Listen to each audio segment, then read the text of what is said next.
Welcome to BSc statistics students. BSc statistics చదువుకునే విద్యార్థులకు స్వాగతం. In this lesson I explain multiple choice questions in the topic sampling techniques. This is part 4. I explained already 3 parts. This is part 4 in the languages Telugu and English. Right? Question number 18. Which of the following is a sampling error? Which of the following is a sampling error? So here are some particular errors mentioned.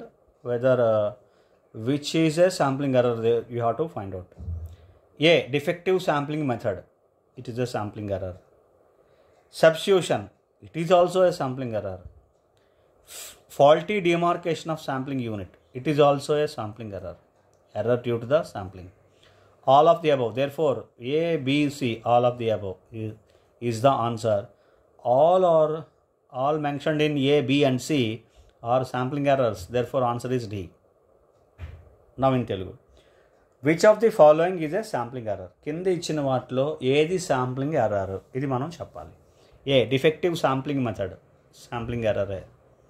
Substitution, ఇది కూడా sampling ఎర్రరే. Faulty demarcation of sampling unit, sampling యూనిట్ని తప్పుగా mark చేయడం, అది కూడా sampling ఎర్రరే. అంటే ఏ, BC 3 కూడా sampling errors. Therefore all of the above, D అనేది ఆన్సర్. అర్థమైంది కదండి. Question number 19. Which of the following is a non-sampling error? Given some of the errors in the options, there are some non-sampling errors there are some particular errors are specified in which you have to find out non-sampling. What is a non-sampling error? See, A. Inconsistent specifications of the data. Data specifications are not consistent, so it is a non-sampling error. Very fine. B. Ill-designed questionnaire. This is also a non-sampling error. Ill-designed questionnaire is not prepared well. This is also a non-sampling error. C. Errors in recording measurements.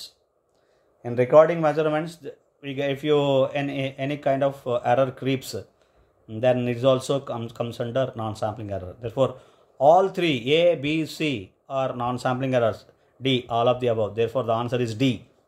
All of the above. All the above are mentioned, whatever options mentioned A, B, C are non-sampling errors. Therefore, answer is D. Now in Telugu. Which of the following is a non-sampling error? ఈ కింద ఇచ్చిన వాటిలో ఏది non-sampling error? చూడండి. A. Inconsistent specifications of the data. డేటాని specify చేయడంలో consistency లేకపోతే, inconsistent అంటే సమంగా స్పెసిఫై చేయలేదు, ఇది non-sampling error. ఇల్ డిజైన్డ్ క్వశ్చనీర్ని సమంగా ప్రిపేర్ చేయలేదు, కరెక్ట్గా డిజైన్ చేయలేదు, సో ఇది కూడా non-sampling error.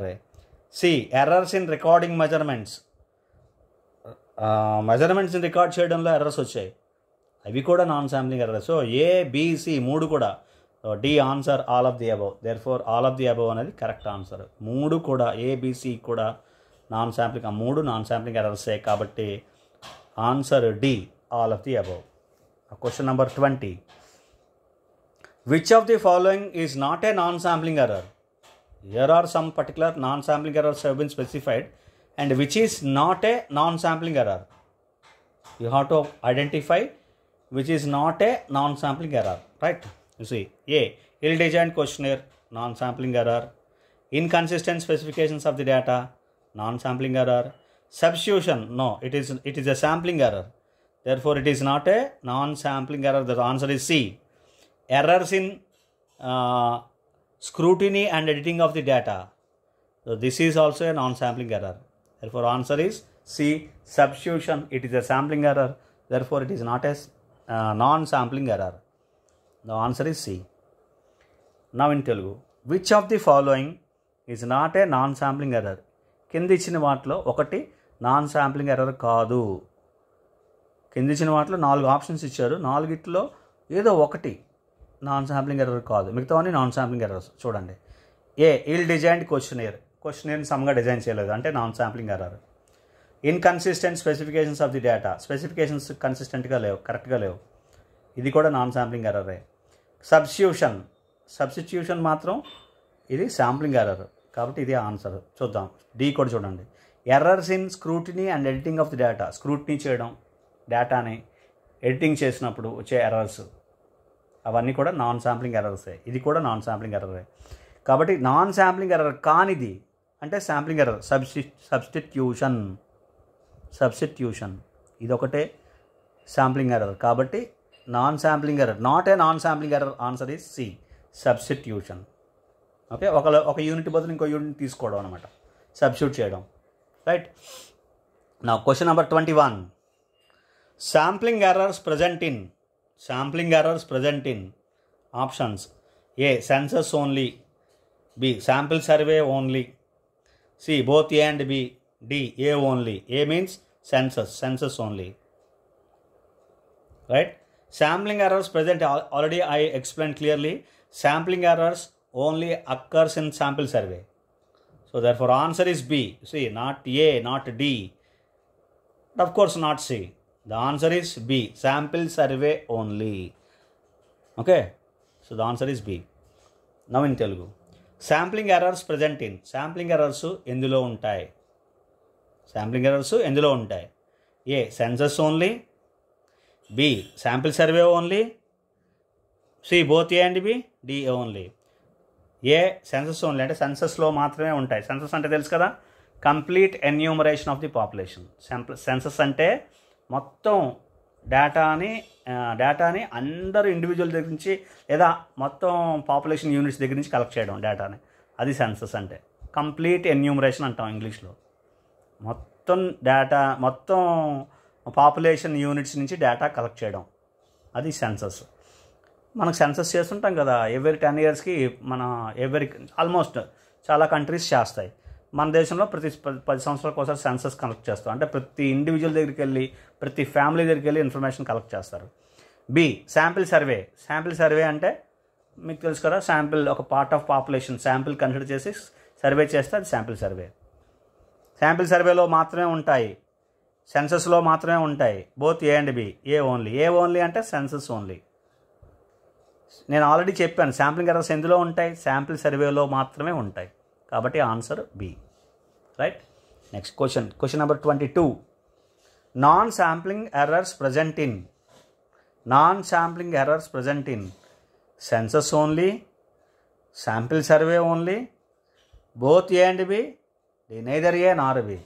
The answer is both A and B. Because non-sample errors may occur in census as well as in the sample survey. In both the surveys. Census is also survey. Census survey or sample survey. In both the surveys, non-sample errors present. Therefore, answer is C, both A and B. In Telugu, non-sampling errors present in A. Census only. B. Sample survey only. C. Both A and B. D. Neither A nor B. Non sampling errors అనేవి ఎందులో ఉంటాయి అంటే సెన్సస్లో ఉంటాయా, sample సర్వేలో ఉంటాయా, లేదా రెండిట్లోనే ఉంటాయా? ఇది క్వశ్చన్. ఏ అంటే సెన్సస్లో మాత్రమే ఉంటాయి, బి శాంపిల్ సర్వేలో మాత్రమే ఉంటాయి, C both A and B రెండిట్లోనే ఉంటాయి, D neither A nor B. Answer is both A and B. Already మనం డిస్కస్ చేసాం. నాన్ శాంప్లింగ్ ఎర్రర్స్ అనేవి స్టార్టింగ్ ఫ్రమ్ ద ఆబ్జెక్టివ్స్ని కన్స్ట్రక్ట్ చేసిన దగ్గర నుంచి ఎండింగ్ కంక్లూజన్స్ ఇంటర్ప్రిటేషన్ ఇచ్చే వరకు అంతవరకు ఉండే అన్ని errors, scrutiny, editing, recording, measurements, ఎందులోనే సరే ఎర్రర్ వస్తే అవన్నీ నాన్ శాంప్లింగ్ ఎర్రర్స్ అంటాం. ఇవి సెన్సస్లోనే ఉంటాయి, శాంపిల్ సర్వేలోనే ఉంటాయి, రెండిట్లోని ఇవన్నీ చేస్తాం. కాబట్టి both A and B answer. Non sampling errors సెన్సస్లోనే ఉంటాయి, శాంపిల్ సర్వేలోనే ఉంటాయి. Right. Next question number 23. A sample is selected based on convenience of the investigator. The method of sampling is called. This kind of method is called. If a sample is selected based on convenience of the investigator, based on the convenience of the investigator select a particular sample, then such kind of method of sampling, such kind of selecting the sample, that is sampling method is known as what? A. Subjective sampling. B. Probability sampling. C. Systematic sampling. D. Cluster sampling. Answer is subjective sampling. Such kind of sampling is known as subjective sampling, right? Now in Telugu, a sample is selected based on convenience of the investigator. ఒక శాంపిల్ని based on the convenience investigator యొక్క convenience ప్రకారం తీసుకుంటే, అతనికి ఎలా వీలుంటే అలాగా, అతనికి ఎలా తీసుకోవాలనిపిస్తే అలాగా, అట్ హిజ్ విష్. ఆ పర్టికులర్ ఇన్వెస్టిగేటర్ ఎలా తీసుకోవాలనుకుంటే అతని మేరకు అతను తీసుకున్నాడు. అలా శాంపిల్ తీసుకుంటే the method of sampling is called. అటువంటి శాంప్లింగ్ మెథడ్ని ఏమంటారు? శాంపిల్ తీసుకునే మెథడ్ని శాంప్లింగ్ మెథడ్ అంటాం. అటువంటి శాంప్లింగ్ మెథడ్ని ఏమంటారు? ఒక ఇన్వెస్టిగేటరు అతనికి ఎలా కన్వీనియంట్గా ఉంటే అలా తీసుకున్నాడు అనుకోండి, అతని కన్వీనియన్స్ ప్రకారం తీసుకుంటే ఆ శాంపిల్ని ఏమంటారు? అది question. Subjective sampling, probability sampling, systematic sampling, cluster sampling. Answer subjective sampling. Subjective శాంప్లింగ్ని ఏమంటారంటే, ఎలా డిఫైన్ చేస్తారంటే, ఇన్వెస్టిగేటరు తన విల్, తన ఇష్టం మేరకు లేదా ఏ విధంగా కన్వీనియంట్గా ఉంటే ఆ విధంగా తీసుకునే శాంప్లింగ్ ప్రొసీజర్ని సబ్జెక్టివ్ శాంప్లింగ్ అంటారు. అర్థమైంది కదండి? This is subjective sampling. లేదా పర్పసివ్ శాంప్లింగ్ అంటారు, సబ్జెక్టివ్ శాంప్లింగ్ అంటారు. అర్థమైంది కదండి? This is what some of the questions I have discussed in the sampling techniques. Basic rules, sampling errors, non sampling errors, which are, ఇవన్నీ కూడా discuss చేసాం ఇందులోని. Okay, hope you understand. Thank you very much. Read well.